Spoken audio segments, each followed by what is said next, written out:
Michael, taking a look at your hot headlines now. An investigation is underway in Phoenix tonight after a mom and her two young children were hit while crossing the street near 71st and Indian School. Witnesses say one of the children was even dragged by the car when it was in the stroller that got stuck under the car. Making matters even worse, the driver took off. Now the children and their mother are recovering. Stick with 12 News tonight at 10. We are speaking exclusively to the children's father about this terrifying ordeal.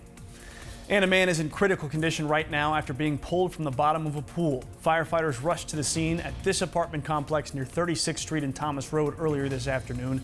The man was rushed to the hospital in critical condition. Officials are still investigating exactly what happened. A Valley family is asking for the community's help tonight to honor the life of its 10-year-old daughter. Summer Bell's life was tragically cut short this week when she was shot and killed right outside of her home. Right now, police are calling it a road rage incident. Summer's father was also shot in their driveway. As he recovers, the family's trying to raise money to cover funeral expenses. This afternoon, they held a car wash outside the Break Room Bar and Grill near 47th Street and McDowell Road. It's a tragedy. It is. It's a tragedy. But this right now shows that there's still good people in the world. There's still people who care, people who want to come together and help the family in a time of need. They need comfort, a good word, a donation, a hug.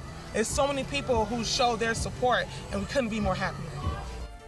Summer's family has also set up a GoFundMe page to assist with funeral expenses.